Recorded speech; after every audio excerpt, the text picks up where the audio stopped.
It was never really a home, not in the way folks like to picture one. No warm bread in the oven, no laughter bouncing down the hallway, just quiet and memories that pressed against the walls like smoke that never left. That house what was left of it stood crooked under the Mississippi sun, sagging like an old man's spine.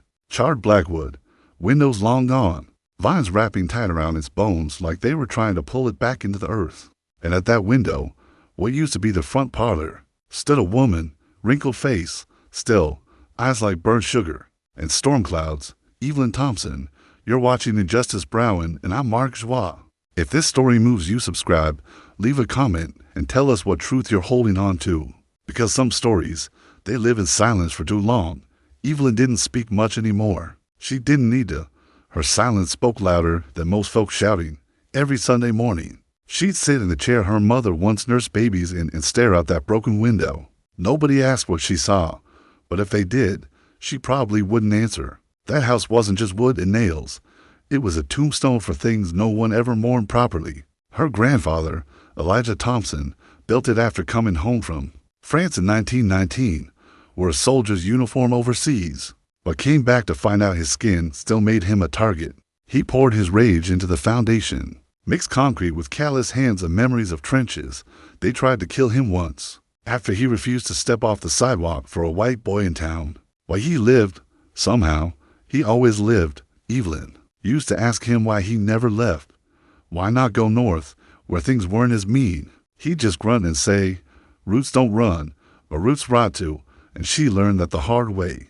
Her daddy, Moses, was the kind of man who ironed his shirt even to go to the post office. Said dignity wasn't just for rich folks. It was for anyone who carried their ancestors in their back pocket. In 1952, he tried to vote, just walked up to that polling place with his head high. They beat him so bad he couldn't walk right for a year. Evelyn watched it happen through a crack in the wood fence. She was 7. She never forgot the sound of his body hitting gravel, or how no one helped. The house carried that pain. You could feel it in the floorboards, whispers in the attic, footsteps when no one was home. Some folks said it was haunted, but Evelyn knew better. It wasn't haunted. It was awake, and it never slept. She'd sit there, watching dust float through the air like slow-moving fireflies, flipping through an old leather-bound book on her lap. Her journal started the day her mother died and kept ever since, hundreds of pages, names, dates, feelings to raw to speak aloud. She wrote down everything, even when her hands trembled, especially when they trembled. Her children thought she was just tired, that the years had taken her mind, but she hadn't lost her memory. She had been holding it, carrying it so they wouldn't have to. There were things in that journal she never told a soul. Not her church friends, not her own daughter, not even her reflection, things too heavy for words. But they sat there, scribbled in ink, waiting. The house watched her write, just like it had watched her be born, watched her bleed, watched her bury. It stood through storms, termites, and time itself, not out of strength but out of spite, because some things refuse to fall until they're heard. And Evelyn, she was almost ready to let someone read it. Almost. But not yet. A sticky night in July, thick with crickets and cotton dust. The moon hung low over Pine Hollow, but even the stars seemed to turn their eyes away that night. Evelyn was 16, barefoot in the hallway, humming under her breath as she braided her hair. Her little brother David had gone to the store with their cousin. He wasn't supposed to be long, but he came back with swollen lips and a bruise under his eye.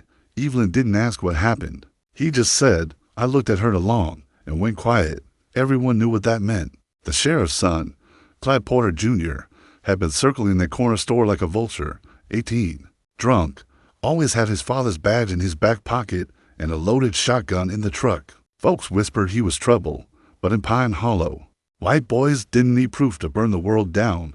All they needed was a reason. That night, Evelyn's mama was washing greens in the kitchen. Daddy was already asleep. David was sitting on the porch, trying to breathe through the rage. Evelyn was about to tell him to come inside when the barking started. Their old hound, Sugar, howling something terrible.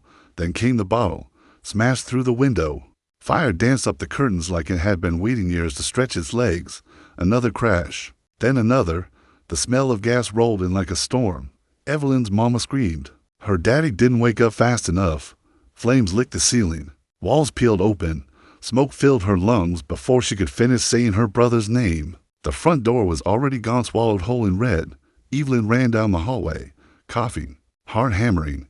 She tried to get to her parents, but the fire pushed her back like it was alive, like it knew her name.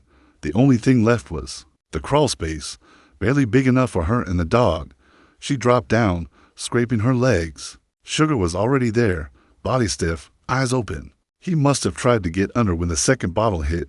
Evelyn didn't cry, didn't scream. She just laid next to him, face against the dirt, feeling the heat above her like the breath of something evil.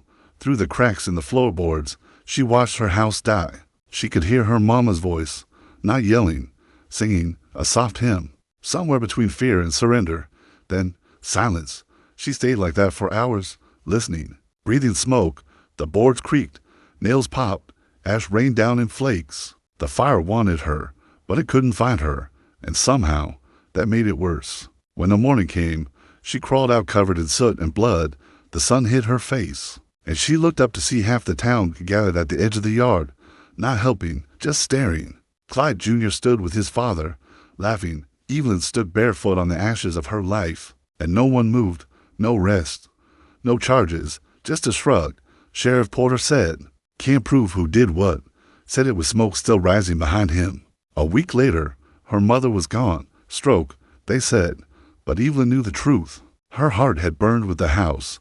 The town said nothing. The church offered prayers, but no answers. And her father, what was left of him, sat in a rocking chair outside the charred ruins, whispering verses that didn't make sense anymore.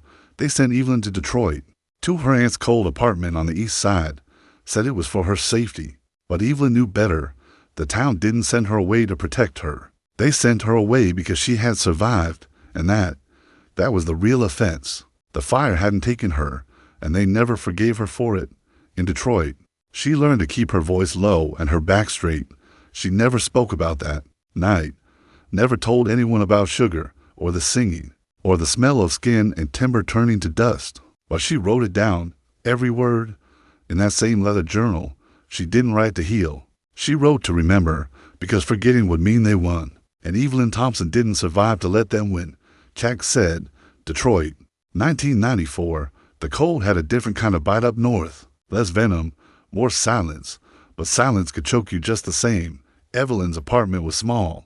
One bedroom, narrow kitchen, linoleum floor worn thin from years of pacing. The walls held the echo of too many prayers, and one voice missing. Marcus had always been the quiet storm type, mannered, thoughtful, tall like his grandfather, sharp like his mother. He worked at the library part-time shelving books, and still made honor roll every semester. Never drank, never smoked, always held the door open for elders, and yet none of that saved him. One Friday night, he didn't come home. No call, no note, just absence. Evelyn waited by the window till the streetlights blinked off. She called the hospitals. Nothing. Called his friends. They hadn't seen him since lunch. Finally, she called the police, and just like that, everything shifted. The officer on the line said, without missing a beat, maybe he got involved in something. No urgency, no compassion, just that flat tone that black mothers know too well. Like her son's absence was his fault. Like being young and black men's suspicion was automatic. Days passed. Evelyn barely slept. She walked the blocks herself, carrying a photo of him, asking store owners and strangers. She went to the station every day, clutching her coat like armor, and was met with the same looks. Dismissal, annoyance, that quiet, institutional shrug. He's probably just out somewhere. Boys do that, they said. But Marcus didn't, and she knew. She knew something was wrong the second the calendar flipped past Sunday. She went into his room, sat on his bed, and opened the drawer where he kept his notebooks. Underneath them, folded careful like a letter, was a printed complaint form against an officer. Filed 2 weeks before he vanished, the story came together in pieces. Marcus had walked in on his friend, Kareem, being roughed up by a white cop behind the rec center. Kareem was face down, bleeding, cuffed. Marcus, scared but steady, tried to intervene, asked for a badge number. The officer shoved him away, told him to mind his business unless he wanted to be next. Marcus wrote it all down that night. He filed the complaint himself, walked into the precinct, handed it in. He told Evelyn he wasn't afraid. They need to be held accountable, he said.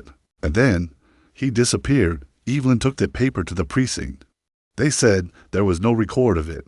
No Marcus Thompson in their complaint system. You must be mistaken, they said, like her grief was a clerical error, like her memory could be edited. But she knew better. She'd seen this game played before, just under different skies. Detroit didn't have burning crosses. It had paperwork that vanished, cameras that mysteriously stopped recording, officers who wore grins instead of hoods, same violence, different uniform. She searched for a year, plastered flyers, called every office she could think of, and every time she asked, she heard the same lie in a new voice. We'll look into it. Marcus never came back, and Evelyn. She broke again, but quieter this time, the kind of break that doesn't scream it writes. She took out that leather journal. Her hands were older now, slower, but they still remember the truth. She wrote, page after page, through the tears, the ink smudged. Under her thumb, the same ink she used to write about the fire, the smoke, sugar, her mother's hymn. And then, at the bottom of the last page she had left, she wrote, they killed him like they tried to kill me, but this time, I'll speak. She closed the book gently, and for the first time since the fire, the house inside her heart stirred awake. Chag said the air smelled like medicine and old books. Evelyn's room in the hospice was quiet to quiet for someone who'd carried so many storms, tubes whispered. Beside her, the machines hummed soft, and in her lap rested that same leather journal. Worn now, soft from time, but still alive. Tony hadn't seen her grandma in 3 years. Life in New York moved fast. Deadlines, marches, filings. She thought she had time. Thought her grandmother would always be that tough old tree with the steady voice and sharp eyes. But now, her voice was thin, her eyes dimmed, and her time almost gone. Evelyn didn't waste breath. She just held the journal out with both hands and whispered, everything's in there. Tony took it like it was made of glass. That night, in a cheap motel off I-55, she opened it. The pages smelled like dust and grief, but the writing still, steady. Story after story poured out. The fire, her Uncle David, sugar, the dog, the hymns, the bruises, the hate, her mother's death, Marcus, his complaint, the silence that followed. Tony read through sunrise. She didn't cry until the last page. They killed him like they tried to kill me. But this time, I'll speak. Evelyn passed 2 mornings later. Her last breath was slow, like she'd finally laid the weight down. But Tony picked it up. Back in New York, she printed the journal, every page, took it to her editor. He skimmed the first 3 paragraphs and said it was too personal, not enough proof. She didn't argue. She knew better than to beg people to care. So she packed a bag and flew to Mississippi.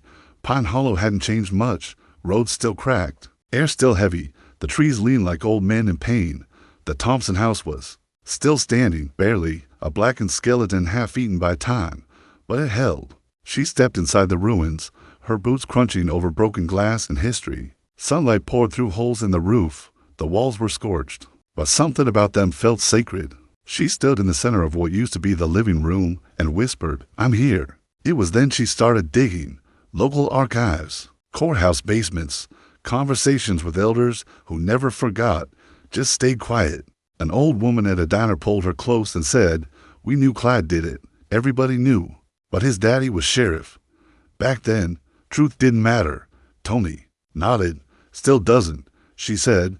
2 days later, she found a retired nurse, Miss Leila Harden. Leila had been working in the care home where Clyde Porter Jr. died 10 years back. Cancer ate him from the inside. He confessed during one of his morphine hazes, bragged, actually, said he torched that house good, then laughed himself to sleep. Miss Leila wrote it down, kept it all these years. Didn't know who to give it to until now. Tony took the handwritten note, pressed it to her chest like a prayer. She went back to Detroit next, not to mourn, but to dig again. It took weeks of emails, calls, cold shoulders. But finally, a clerk in Record's black woman, maybe in her 60s, called her back. Thought you'd like to know, she said, voice low. Your uncle's complaint was filed. It didn't disappear. It was sealed. It's filed on purpose.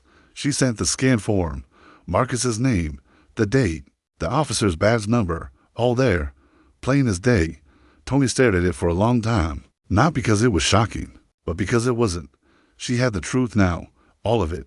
The fire, the silence, the buried paperwork, the confessions whispered on deathbeds, and Evelyn's journal every page a torch passed down. Toni wasn't a little girl anymore.